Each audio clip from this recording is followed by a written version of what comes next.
Hi friends, welcome to the Cat Scrappiness YouTube channel. I'm Kim and I am here to share a fun summer card with you today. So I'm going to use a few goodies from Cat Scrappiness. The first one is the A2 reverse scallop die set, and you can see you get 3 different sizes. I love the frames.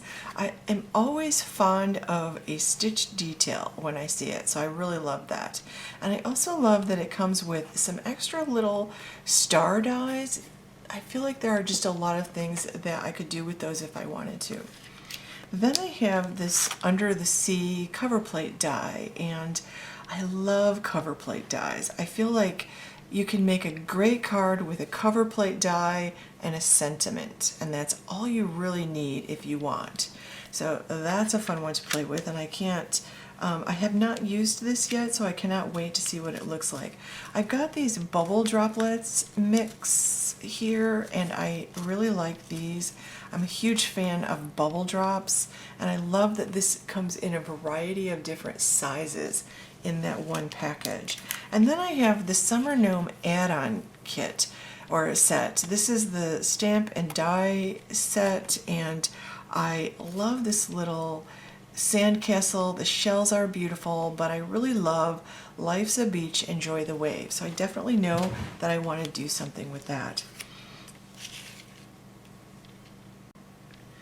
So one of the tips I have when you're cutting these, this is a pretty intricate cover die. So there's lots of little pieces in here and I want to get them all out, but I really need this to cut well before I can even think about getting these out of here. So I find that I need to tape my paper to my die just because it always seems to slide in my die cutting machine. So one of the tips that I have for making sure that it cuts all the way through on all the little pieces, because if it cuts all the way through everywhere but one little piece, it's actually going to ruin your project. So you want to make sure it cuts everything. So I'm going to put an extra shim, and I've just got this piece of paper, this piece of copy paper folded in half so that I can put a little extra pressure when I die cut this. So I'm just going to use the regular sandwich that I have. So this is a Platinum 6, so I've got my platform, I've got my bottom cover, or cutting plate. I'm going to put this paper down, and then I'm going to put it down like this. And actually, I'm going to put it up like this, just because I don't want it to cut through that paper. That paper is actually something I do want to save. I don't know what it is, but I know there's something written on it. And I'm just going to roll this through a couple of times, like 2 or 3 times. And I'll go back.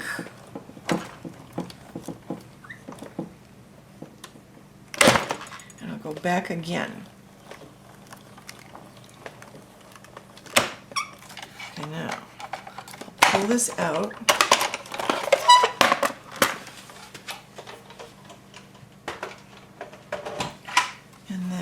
Take this off, you can see how perfectly it cuts. Now the first time I attempted this, not all of the stuff cut all the way through. Like if I flip this over, you can see some of these things didn't cut all the way through. So my solution to that is always an extra piece of paper or 2, and I find that a copy sheet folded in half works perfectly. Yep, that's definitely something I need. Probably use a sheet of paper you don't need. So now I can go ahead and clean this out. And if you have a cleaning tool, you can use that. I generally tend to pull out one of my craft picks and just do that. So I'm just going to finish this up and make sure they all get pulled out.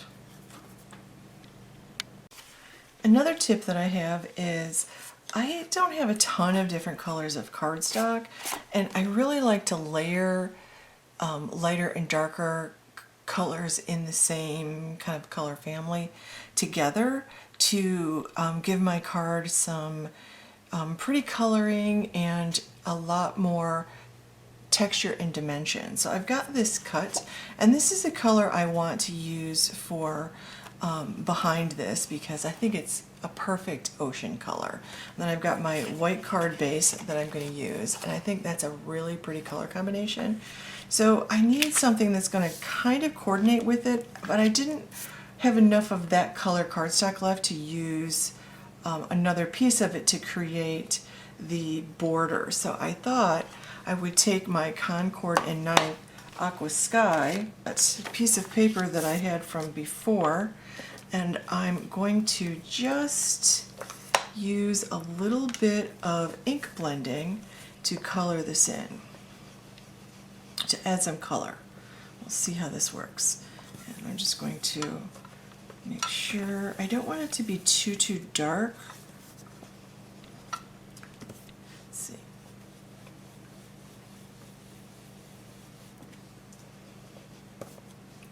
So I'm just going to add color all around the edges of this because I'm going to use this to cut out my frame. So I don't need to color in the center. I can if I want to, but I don't need to. And I think that will look really pretty. This will be like a lighter version of the cardstock, the colored cardstock that I picked out.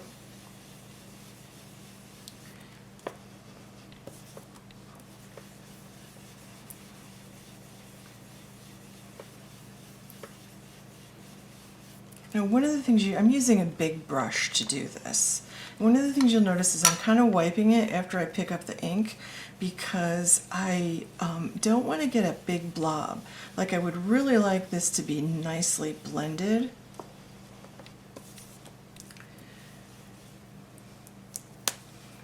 Okay.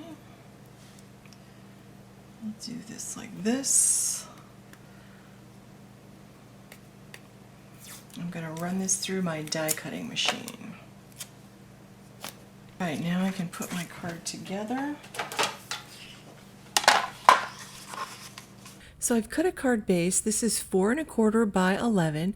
I'm using my Score Buddy and my nice Teflon bone folder from Cat Scrappiness to give that a score at 5 1/2, and I'm giving it a nice fold. And then I'm just going to add that piece of cardstock that I've cut at 4 1/4 by 5 1/2. I'm just using a little bit of liquid glue. Liquid glue is my favorite thing to use because it gives me a little wiggle room time. Like not all liquid glues do, but these little glue tubes do, and the glue tubes are only like, they're less than $5 or about $5, something like that. So one of them will last me a long time and I use them every single day. And I'm just putting dots of glue around, and I want to make sure that I don't get any big blobs of glue where it could squish through any of those beautiful openings. And I want to get this as centered as possible on that card front. And one nice thing about this glue is that it does dry clear and matte, so it's not like a shiny spot on there either. So now I can add this frame, and I want to do that by using some foam strips. And Cat Scrappiness has a lot of choices for adhesives and foam strips and things like that. Foam squares, all of the good stuff. So I've got these little thin, they're like 1/8 inch foam strips, and they come in all different like lengths and stuff. I've got a package of shorter ones here, and I like them for the back of these frames a lot. So I'm just going to cover the whole thing, and I do cover the whole thing just because if I mail this, I don't want part of the frame to get smushed and collapse when it goes through the mail. So I do put the foam all the way around, and I just cut off some little pieces there that I've got and trim it down so the entire frame is actually covered. So that's a good thing. And then I can put that right on that card. And I generally peel back like one side, and then for the other sides, I peel a little bit of the adhesive and then I fold the rest back so I can just pull it once it's down. And that way I have some room to kind of play with it a little bit. I learned that trick from my friend Kiona, the craft therapist. And this works really well for me when I'm putting things with foam, because foam is not forgiving at all. Another little trick you can do that I learned from my friend Lene is that you can actually put some liquid glue on the back of the foam. Once you pull the strips away, put some liquid glue on the back of the foam, and that actually gives you some wiggle room. And then the foam will like keep that, really adhered together. So I'm going to put this aside, and I went ahead and I stamped some of the shells and the sandcastle from that summer Gnome add-on kit, and I stamped the sentiment I liked. I also cut out just a regular strip of a little bit of that leftover blue cardstock that I used, and I'm going to put a foam strip on the back of that sentiment that I created. Now, Cat Scrappiness has boxed sentiment dies, so they are really nice for cutting out sentiments. My sentiments are so much straighter now that I am actually cutting them out that way instead of trying to cut them on my trimmers, because this just makes life so much easier. So having that set is a wonderful thing. So I'm actually going to attach that piece of colored cardstock to the back of that sentiment right on top of the foam. And then I'll go ahead and add some liquid glue to the back of that colored piece of cardstock and attach it to the card front. And I like to do this because I stamped my sentiment in black on white cardstock, so I wanted to make sure that it stood out from my background. That cover die is so beautiful. I don't want my sentiment blending in with it. So this kind of anchors your sentiment a little bit, and it helps it pop just a little bit off that background. So I always go by the rule of thirds when I'm trying to decide where to put my sentiments. Like on a card like this, where I really want the focus to be that gorgeous background, and the frame sets it off, and I want my sentiment, I could put it in the middle, but I feel like if I put it like a third of the way up from the bottom, that it's a comfortable way for your eye to look at the card, because your eye tends to look at the card in the same way it reads from a page. So it starts in the top left and then goes across the page and then down the page. And I like that you're drawn to that background, and then you get to the sentiment, and I'm going to then sort of fill in that space. And I could leave the card just like this. It's so pretty. It's very elegant this way, but I'm gonna just take it to a more whimsical place here with these little die cut images that I stamped. I colored with my Copics, very quick and simple, nothing fancy here. And I'm not even going to use all of them as I, work here. I'm deciding which ones I want to use, and I realized 3 is going to be too much. I don't want to cover up the sentiment because I love it, and I kind of want to have that sandcastle be the focal point of the images that I created. So I'm just gonna kind of bookend it sort of with the 2 shells there. And I feel like that kind of fills in the space just the way I had in my mind. The last thing I want to do, I want to add some of these bubble droplets. I love them. And I'm pulling out my triangle tray. You can see I have multiples of these because I tend to fill them with little things as I'm creating. So I need a lot of them to fill and then have one that's still empty while I'm working on projects. So I pour my stuff into the tray, and then I just pull out one of my sets of tweezers, and I just place 5 of these around.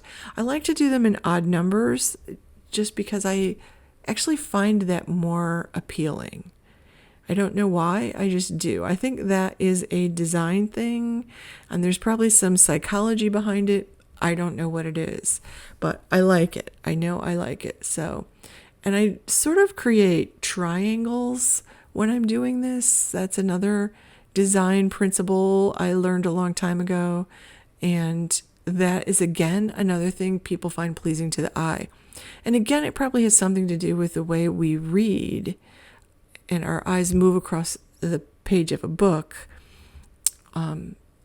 They move across cards in the same way. So now I'm just going to use my liquid glue and my tweezers, and I do make a little bit of a mess. When these glue tubes get down to the bottom, that glue does really come out. Like, I'm not squeezing it at all, and it's just really coming, like dripping out. So I put it on the side, and I decide I'll dunk this one in the glue.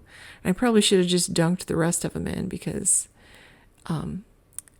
I would have wasted less glue that way, but I persevere here.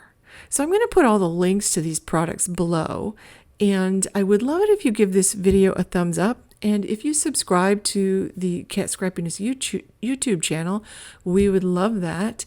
And click that bell so you get notifications every time one of the design team members uploads a new video.